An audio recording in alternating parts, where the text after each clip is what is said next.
Donc, sur les 2 derniers mois, en fait, j'ai fait près de 15 demandes d'emploi. Et toutes mes demandes ont été rejetées. Mais comment j'ai fini par avoir le poste de directeur? Je vous raconte. En fait, l'année dernière, cette compagnie pour laquelle je vais commencer à travailler avait ouvert un poste de directeur senior.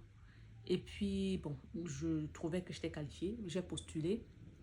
Et j'ai eu l'entretien avec le gars des ressources humaines. Donc, quand on a discuté, je me suis présentée, etc. Il m'a dit qu'il avait une autre vision pour le poste auquel je postulais. Donc, j'ai pas eu le poste. Donc, 1 an plus tard, quand j'ai vu ce poste actuel de directeur pour la même compagnie, j'ai dit, bon, celui-ci, c'est pour moi, quoi.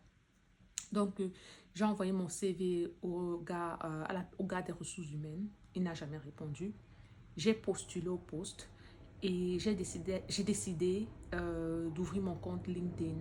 En fait, j'avais un aîné qui est directeur, senior directeur ou exécutif, qui me disait souvent d'aller sur LinkedIn. Mais moi, j'aime pas avoir l'idée qu'une personne va aller taper mon nom sur LinkedIn, etc. Bon, j'aime pas trop ça parce que c'est ce que je fais. Et puis aussi, j'avais écouté un podcast et l'un des intervenants, ça c'est un podcast américain, il disait oui, quand vous cherchez un boulot, allez sur LinkedIn pour commencer à voir qui travaille dans cette compagnie parce que le monde du boulot c'est le networking. J'ai décidé d'aller sur LinkedIn et j'ai essayé de me connecter avec.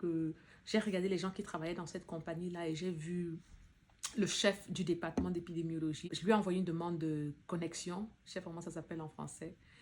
Et puis, il n'a jamais répondu. Et puis, j'ai deviné son adresse email. C'est très facile de deviner l'adresse email des gens. Donc, je lui ai envoyé mon CV. Il n'a jamais répondu non plus.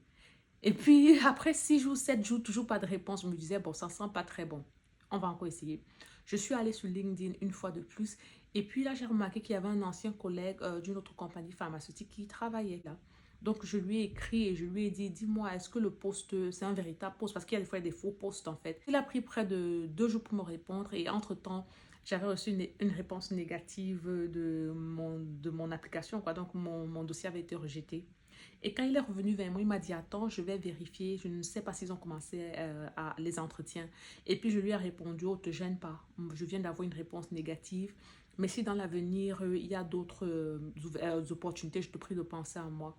Et puis là, il revient, il me répond, ils t'ont remis dans le système. Le directeur, celui qui sera mon superviseur, te contacte. Et c'est alors là que, forte de toutes les expériences que j'avais eues, parce que l'année passée, j'ai eu quelques interviews qui n'ont pas marché. Donc, je me suis préparée et c'est là que j'ai gazé.